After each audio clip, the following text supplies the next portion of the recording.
الحمد للہ وحدہ والصلاة والسلام علی من لا نبی بعدہ اعوذ باللہ من الشیطان الرجیم بسم اللہ الرحمن الرحیم ایاک نعبد و ایاک نستعین صدق اللہ العظیم۔ عزیزان ملت اسلامیہ، قرآن کریم کی آیت نمبر 4 ہے، پارٹ 1 ہے، اس کا سیشن نمبر بھی 4 ہے۔ ایک بات اس آیت کے پس منظر میں دل میں آئی، اللہ نے دماغ میں ڈالی، اور یہ تفسیر کی معتبر کتابوں میں بھی موجود ہے۔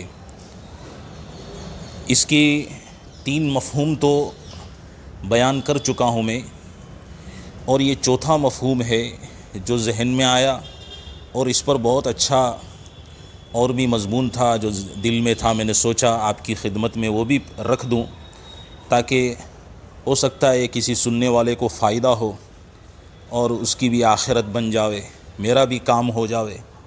اس لیے یہ چند باتیں اس کی تفسیر کے دائرے میں رہتے ہوئے عرض کرنا چاہتا ہوں، اور یہ باتیں ایسی ہے کہ آج کل کے حالات کے حساب سے بھی وہ سمجھنی چاہیے اس کو۔ دیکھیے، اللہ تعالیٰ فرماتے ہیں کہ ایاک نعبد و ایاک نستعین، اپنے بندوں سے کہہ رہے ہیں کہ کہو کہ ہم تیری ہی عبادت کرتے ہیں، تجھ ہی سے مدد مانگتے ہیں۔ اس کا ایک مفہوم بہت گہرا ہے اور سمجھنے کے قابل ہے، وہ یہ ہے کہ جتنی عبادت اور جتنی محبت ہم اللہ سے کریں، اللہ کے برابر ہم کسی سے اتنی محبت نہ کریں۔ بات سمجھنا، جتنی اطاعت ہم اللہ کی کریں، اللہ کے برابر کسی اور کی اتنی اطاعت نہ ہو۔ جتنی خدمت اور جتنا کام ہم اللہ کا کریں، اللہ کے برابر اتنی خدمت اور اتنا کام اتنے جذبے کے ساتھ کسی اور کا نہ ہو۔ ماشاءاللہ، یہ بہت گہرا مفہوم ہے۔ جتنی امید ہم اللہ سے رکھیں، اتنی امید اللہ کی ذات کے علاوہ کسی اور سے نہ رکھیں، ہے نا؟ یہ بہت گہری بات ہے۔ آج دوستو، اسی تعلق سے اور نسبت سے میں آپ کے سامنے بات رکھ رہا ہوں کہ آپ سوچئے کہ آج ہمارا جو لائف اسٹائل ہے، زندگی گزارنے کا جو طرز ہے، کیا وہ ہم کو یہ عبرت نہیں دے رہا ہے، یہ سبق نہیں دے رہا ہے کہ ہم واقعتاً ایسا کر نہیں رہے ہیں؟ جتنی اللہ سے محبت ہمیں رکھنی چاہیے، ہم اس سے کہیں زیادہ محبت اللہ کی مخلوق سے، اللہ کی بنائی ہوئی دنیا سے، نفسانی خواہشات سے، ہم اس سے اتنی محبت رکھ رہے ہیں۔ جتنی ہمیں اللہ کی اطاعت اور فرما برداری کرنی چاہیے، دوستو صحیح بتانا، ہم اتنی اللہ کی عبادت اور اتنی فرما برداری ہم نہیں کر رہے ہیں جتنی دنیا کے بنائی ہوئی تہذیب، انگریزوں کے لائے ہوئے کلچر اور غیروں کے لائے ہوئے طور طریق پر ہم نہیں چل رہے ہیں۔ کیا ہماری شکل و صورت ہے؟ کیا ہمارا لباس ہے؟ کیا ہمارا جینے کا انداز ہے؟ آپ خود سوچئے، کیا ہم وہ سب چیزیں نہیں کر رہے ہیں؟ پورا 100% ہم غیروں کے طریقوں پر چل رہے ہیں، اور یہ وہ طریقے ہیں جن کو چھڑانے کے لیے اسلام آیا تھا۔ معاف کرنا، یہ جو اسلام کا لفظ ہے نا، یہ اسلام کا لفظ کوئی باقاعدہ ایمان کے اصول ہوں اور اعمال کا ایک مجموعہ ہو اور وہ ہم کو دے دیا گیا ہو، ایسا نہیں ہے۔ اسلام کا مطلب ہے کہ اس کے عقائد، اس میں جو احکام بتائے گئے ہیں، ہم اس میں مکمل طور پر رنگ جائیں، ہمارا سمبول اسلام ہو، ہم پر مہر لگ گئی ہو، سکہ اور ٹھپا لگ گیا ہو کہ بھائی یہ تو مسلمان ہیں۔ اس لیے کہ اسلام جو ہے ایک انسان کو دوسرے انسان سے، ایک فکر کو دوسری فکر سے، ایک کردار کو دوسرے کردار سے، ایک اخلاق اور تہذیب کو دوسری تہذیب سے، ایک ذوق کو دوسرے ذوق سے ڈیفرنس پیدا کرنے کے لیے، دونوں میں فرق پیدا کرنے کے لیے اسلام آیا ہے۔ اللہ تبارک و تعالیٰ نے قرآن کریم میں بار بار کئی جگہ آیات میں اس طرف ہماری رہنمائی کی ہے، اشارے دیے ہیں، احادیث کے ذخیرے بھرے پڑے ہیں۔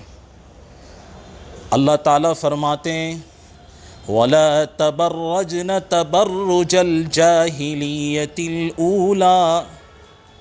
اللہ کیا فرما رہے ہیں؟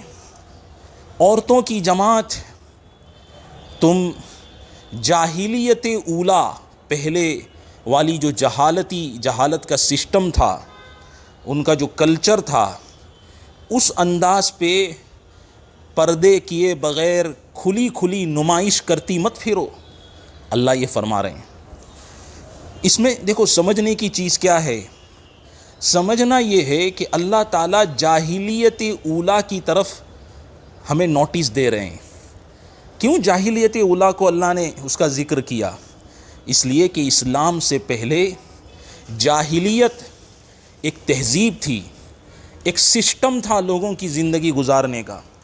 اس میں اچھا بھی تھا، اس میں برا بھی تھا، اس میں جائز بھی تھا، اس میں ناجائز بھی تھا، اس میں مباح تھا، اس میں ممنوع، یعنی کون سی چیز بینڈ ہے، منع ہے، ساری چیزیں وہاں تھیں۔ زمانے جاہلیت میں چیزوں کی تقسیم، اشیاء کی تقسیم کا معیار، اس کا میزان، ہر چیز زمانے جاہلیت میں سب کچھ تھا۔ ان کے اپنے پیمانے تھے، ناپنے کا پیمانہ، ماپنے کا پیمانہ، تولنے کا پیمانہ، ان کا سب کچھ سمجھنے کا پیمانہ، کنٹری کو چلانے کے اصول سب کچھ تھے۔ اللہ تبارک و تعالیٰ فرماتے ہیں کہ اس جاہلیت اولا کی طرح مت چلو۔ کیا مطلب؟ اللہ اس پر لعنت فرما رہے ہیں جاہلیت اولا کی طرف، کہ یہ مجھے پسند نہیں ہے، یہ جس پر تم چل رہے ہو مجھے بالکل پسند نہیں ہے، اس کو تم چھوڑو۔ اب بتاؤ میرے دوستو، میری ماں اور بہنوں، کیا ہم جاہلیت اولا والے طریقے پر نہیں آ گئے؟ ہمارے گھروں کے حالات دیکھو، گھروں میں جھگڑے ہیں، چھوٹی چھوٹی باتوں پہ جھگڑے، وراثت کے میٹروں میں جھگڑے، حقوق کے میٹروں میں جھگڑے، اور حقوق العباد، قرضے، معاملات، سب ہمارا پورا سسٹم جاہلیت والا ہو گیا ہے، ہونے جا رہا ہے، ایسا نہیں کہہ رہے ہیں، ہو چکا ہے۔ اللہ اسی پہ لعنت فرما رہے ہیں۔ ایک مرتبہ حضرت ابو ذر غفاری رضی اللہ تعالیٰ عنہ، بڑے جلیل القدر صحابی ہیں، اللہ کے نبی نے دیکھا کہ وہ اپنے غلام کو مارتے ہیں، پیٹتے ہیں، ان کی توہین کرتے ہیں، بدسلوکی کر رہے ہیں۔ تو اللہ کے نبی علیہ السلام نے فرمایا کہ اِنَّکَ امْرُؤٌ فِیکَ الْجَاہِلیَّۃُ، کہ اے ابو ذر، تم ایک ایسے آدمی ہو کہ تمہارے اندر جاہلیت والی باتیں پائی جا رہی ہیں۔ تو حضرت ابو ذر غفاری رضی اللہ تعالیٰ عنہ نے جب یہ چیز سنی، یہ بات سنی، تو ان کو دل پہ بہت لگا۔ تو حضرت ابو ذر غفاری رضی اللہ تعالیٰ عنہ نے اپنے غلام کو مارنا بند کر دیا، پیٹنا بند کر دیا، اور اتنی اپنی اصلاح کر لی کہ کہنے لگے کہ اب میں جو کھاؤں گا وہ میں اپنے غلام کو کھلاؤں گا، جو میں پہنوں گا وہ اپنے غلام کو پہناؤں گا۔ یعنی اتنی تبدیلی وہ اپنے اندر لے آئے۔ کیوں؟ اس لیے کہ صحابہ بھی سمجھتے تھے کہ اسی جاہلیت اولا سے نجات دلانے کے لیے تو اسلام آیا ہے، اور ہم اسی کے خلاف چل رہے ہیں جس پر اللہ نے لعنت فرمائی۔ تو اللہ کی جہاں مرضی نہ ہو وہاں ہماری مرضی کیسے چلے؟ اللہ جہاں ناراض وہاں ہم بھی ناراض۔ دیکھیے وہی بات آ گئی نا کہ جتنی اللہ کی رضا پر ہم کو چلنا ہے اتنا کسی اور کی رضا پر نہیں چلنا۔ تو صحابہ نے اپنے آپ کو درست کر لیا۔ حضرت ابو ذر غفاری فرماتے ہیں کہ بھائی میں نے تو اپنے آپ کو کیا ہے ٹھیک کر لیا، کہ اپنے غلام کو مارنا چھوڑ دیا، اس کی کیئر کرنا شروع کر دیا۔ اب دوسری بات سنو، ایک مرتبہ نبی کریم صلی اللہ علیہ وسلم گزر رہے تھے سوسائٹی سے، تو آپ صلی اللہ علیہ وسلم نے دیکھا کہ مہاجرین اور انصار آپس میں ایک دوسرے کو مخاطب ہوتے ہیں تو کہتے ہیں یا للمہاجرین یا للانصار، ایک دوسرے کو مخاطب ہو رہے ہیں، تو اس طریقے سے گفتگو ہو رہی۔ تو نبی کریم صلی اللہ علیہ وسلم نے جب اس بات کو سنا تو فوراً فرمایا کہ دعوہ، اس کو چھوڑو، یہ کیا چیز ہے؟ اے مہاجرین، اے انصار، ہائے مہاجرین، ہائے انصار، یہ کیا چیز ہے؟ اس کو چھوڑو، ترک کرو۔ اور اللہ کے نبی نے فرمایا کہ انہا منتنہ، کہ یہ بہت بدبودار چیز ہے، یعنی یہ جو عصبیت ہے نا، یہ عصبیت والی چیزیں، یہ ایسی چیزیں کہ بھئی میں مہاجر ہوں، تم انصار ہونے میں مہاجرین ہوں، یہ آپس میں نفرت پیدا کرنے والی چیز، اس کو چھوڑو۔ تو نبی کریم صلی اللہ علیہ وسلم نے اس کے ترک کا حکم فرمایا۔ دوستو، بزرگوں، میں ان سب واقعات سے یہی عرض کرنا چاہ رہا ہوں کہ اللہ کے نبی صلی اللہ علیہ وسلم نے ہمیں بتایا ہے کہ ہمیں اللہ کی اطاعت اسی طرح کرنی ہے جتنی اللہ کی اطاعت کا حق ہے، اس کے برابر کسی غیر کی اطاعت نہ ہو، اس کے برابر اللہ کی رضامندی میں ہمیں اتنا ہی چلنا ہے کہ اس کے مقابل میں کسی اور کی رضامندی اتنی نہ ہو۔ آج وہی ہے دوستو، اللہ نے کیا فرمایا؟ وَمِنْ آيَاتِهِ خَلْقُ السَّمَاوَاتِ وَالْأَرْضِ وَاخْتِلَافُ أَلْسِنَتِكُمْ وَأَلْوَانِكُمْ إِنَّ فِي ذَلِكَ لَآيَاتٍ لِلْعَالِمِينَ، کہ اللہ کی نشانیوں میں سے زمین اور آسمان کی پیدائش اور تمہاری لینگویجز کا الگ الگ ہونا ہے۔ دیکھو یہ زبان کیا ہے، یہ میں آپ کو جو لے جا رہا ہوں نا، آج کل کے جو حالات ہے نا بھائی، ہندو مسلم لڑائیاں، مذہب کے بیس پہ لڑنا، یہ ہندو ہے تو اس کی دکان نہیں چلنی چاہیے، یہ مسلمان ہے تو اس کی دکان نہیں چلنی چاہیے، ہے نا، یہ مسلمان ہے تو یہ ایریوں میں خرید و فروخت نہیں کر سکتا ہے، مکان نہیں خرید سکتا ہے، دکان نہیں خرید سکتا ہے۔ تو یہ جو ڈفرینسو ہے، یہ الگ الگ دو حصوں میں بانٹنا، گروپ بندی، اسلام اس سے منع کرتا ہے۔ اسلام نفرت کو ختم کرنے کی دعوت دیتا ہے نا۔ کیا فرمایا کہ اللہ سے اتنی محبت کرو کہ اس کے برابر کسی سے محبت نہ ہو، اس کے برابر کسی سے محبت نہ ہو۔ کیا مطلب؟ مطلب یہ ہے کہ دوسروں سے بھی محبت ہونی چاہیے، مگر سب سے زیادہ کس سے؟ اللہ سے محبت۔ مگر یہاں تو یہ حال ہے کہ دوسروں سے تو محبت ہی نہیں، بس نفرت ہی نفرت ہی۔ زبان کو اللہ نے کیوں پیدا کیا؟ آج یہ نسل کی عصبیت ہے، نسل سمجھتے ہیں نا، خاندانی عصبیت کہ میں کیا ہوں، کہ میں ہندو ہوں، میں مسلمان ہوں، اور میں سکھ ہوں، ایسے ہی خاندانی یہ قریشی ہوں، فلاں یہ ہے، فلاں یہ ہے، یہ خاندانی عصبی، اس سے اللہ کے نبی نے منع فرمایا۔ کلر والی عصبیت، وہ گورا ہے، یہ کالا ہے، تو اس میں دو گروپ ہو گئے، یہ منع۔ اللہ تعالیٰ فرمایا مل مل کے رہو، تم میرے سب بندے ہو، مل مل کے رہو، آپس میں محبت سے رہو۔ خون کی عصبیت، خون کی عصبیت سمجھے کہ بھائی اس کا بلڈ کیا ہے، تو یہ اس میں آپس میں ایک دوسرے میں اختلاف کہ بھائی یہ خاندانی مسلمان ہے یا نہیں ہے، یا یہ پہلے ہندو تھا یا مسلمان ہے۔ یہ پورا دیکھو، پوری دنیا میں، پوری کائنات میں، ملک میں ایک فساد برپا ہو چکا ہے۔ لوگ صحیح سے تجارت نہیں کر رہے ہیں، لوگ صحیح سے کام کاج نہیں کر پا رہے ہیں۔ زبان کی عصبیت ہے نا، بعض جگہ تو یہ کہ بھائی مراٹھی بولے تو ہی یہاں رہ سکتا ہے، مراٹھی نہیں آ رہی تو یہاں پہ نہیں رہ سکتا۔ بتائیے کیسے کام چلیں گے؟ ہر ایک کی زبان تو اللہ نے اس لیے پیدا کی کہ وہ دلوں کے اندر، مردہ دلوں میں جان ڈال دے، دو بیگانوں میں محبت پیدا کر دے، اجنبیوں میں محبت پیدا کر دے، دو دلوں میں الفت پیدا کر دے. اسی لیے نبی کریم صلی اللہ علیہ وسلم نے فرمایا، یہ ابو داؤد شریف کی حدیث ہے، لیس منا من دعا الی عصبیہ، ہم میں سے نہیں ہے وہ شخص جو عصبیت کی طرف بلائے، ہے نا، کہ بھائی اس کو مراٹھی آنی چاہیے، یہ عصبیت کی طرف بلانا ہے. یہ ٹوپی والا داڑھی والا ہو تو یا اسکول میں نہیں چلے گا، کالج میں نہیں چلے گا، یہ عصبیت. محبت کی بات ہر مذہب میں کہ بھئی یہ مذہب کی محبت کی بات ہو تو نہیں چلے، یہ عصبیت.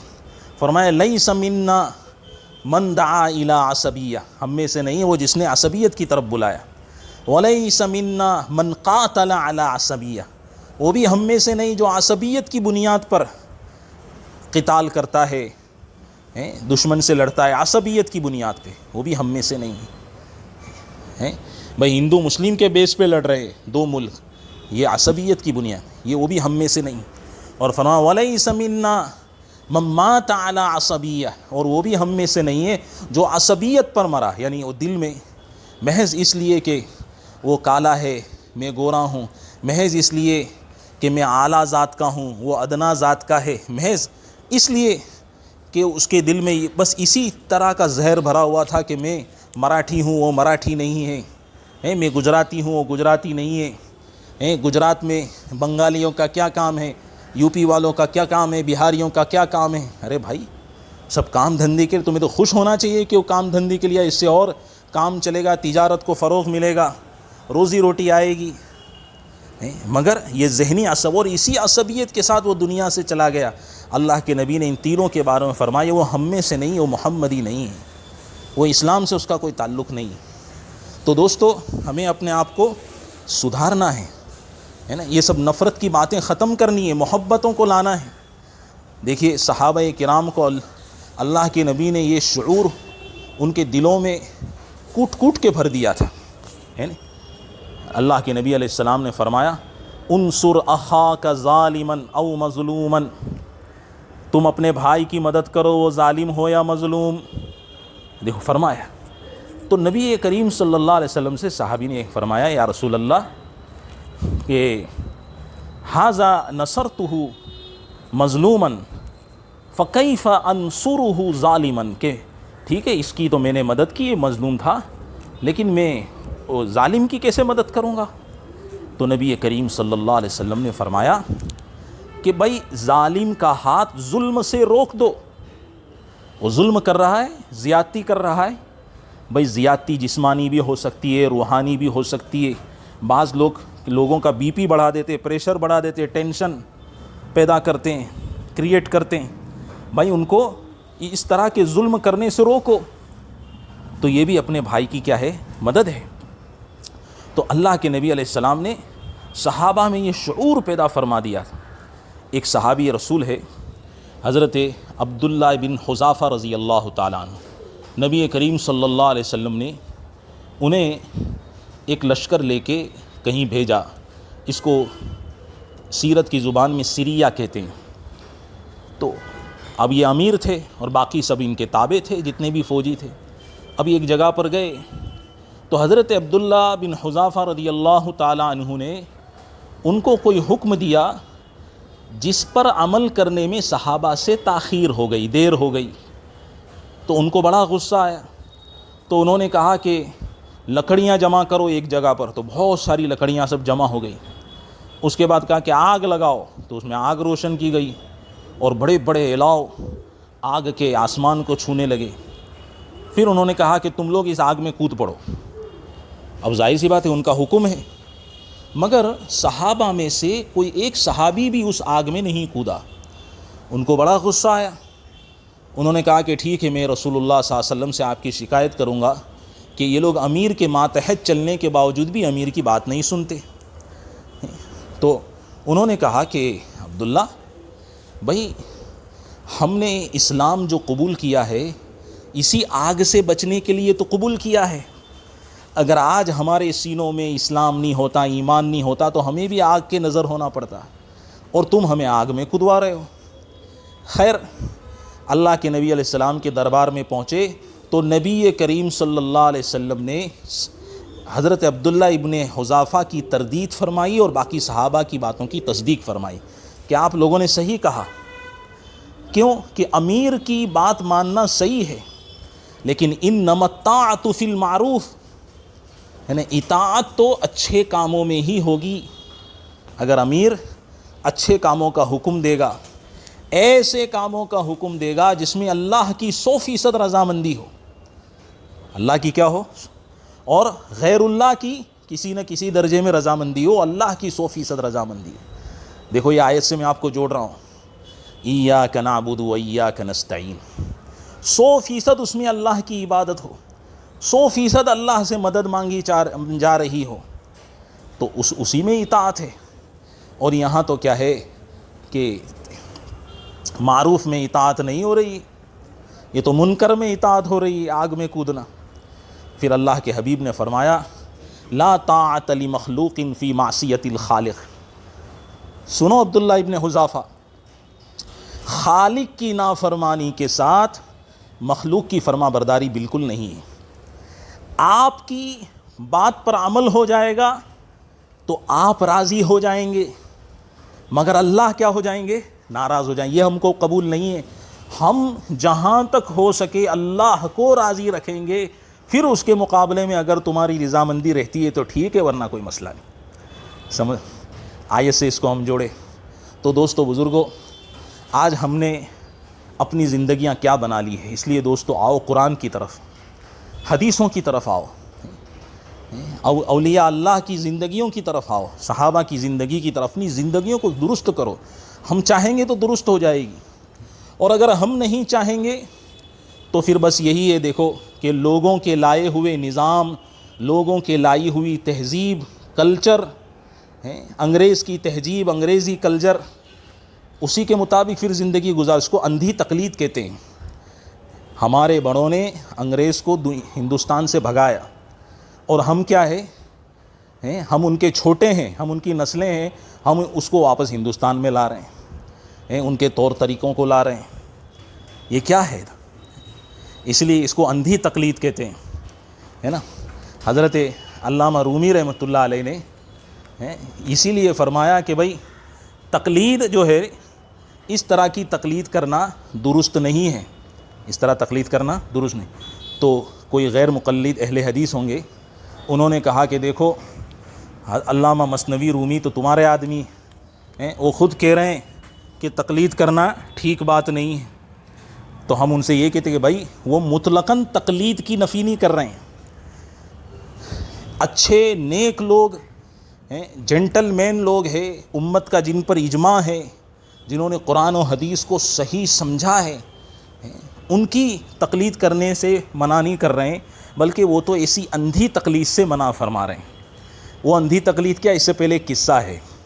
وہ قصہ ایسا ہے کہ ایک بڑے صوفی درویش تھے، تو انہوں نے سوچا کہ چلو میں ایک خانقاہ ہے وہاں پر جا کر اللہ والوں سے مل کر آتا ہوں.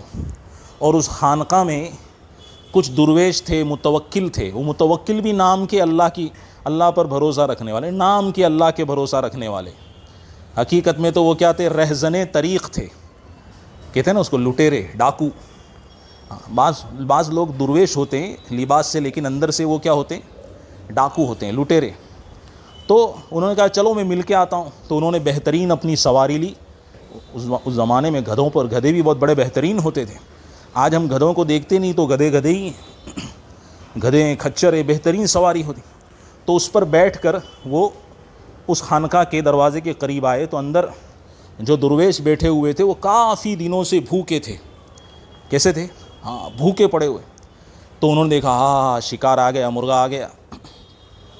تو جیسے ہی اندر داخل ہوئے انہوں نے بڑی آؤ بھگت کی، آئیے خوش آمدید، آپ کو دل کی گہرائیوں سے مبارکباد ہے. ان کا ویلکم کیا. پھر اس کے بعد ویلکم ہو گیا، اور ان کا جو گدھا تھا اس کے بعد اس کو تبیلے میں جا کے باندھ دو. اور ایک آدمی کو کہا کہ تو چپ چاپ سے لے جا کر اس کو بازار میں بیچ دے. سمجھیں؟ بازار میں بیچنے کو کہا. ان کو تو کچھ پتہ نہیں. اب بازار میں اس کو جب بیچا تو اچھی خاصی قیمت آئی. تو 3-4 دن کے لیے بریانی، مرغ ہے، کباب ہے، کوفتہ ہے، سمجھ لیجئے سب تیل والی مرغن غذائیں اس کا انتظام ہو گیا سمجھو 4-5 دن کے لیے۔ اب انہوں نے کیا کرا کہ بہترین کھانے آ رہے ہیں، اب وہ اس درویش کو معلوم نہیں ہے کہ انہوں نے میرا گدھا بیچ کے نے کیا ہے یہ سب کام کیا ہے۔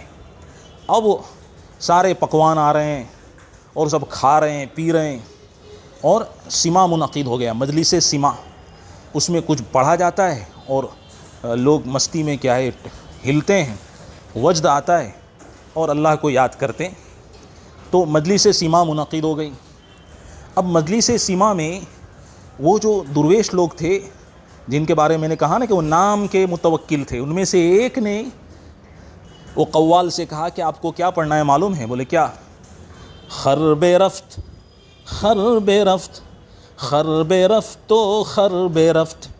اس کا ترجمہ ہے، یہ فارسی لفظ ہے، ترجمہ ہے گدھا گیا گدھا گیا، ارے گدھا گیا گدھا گیا، یعنی گدھا چلا گیا۔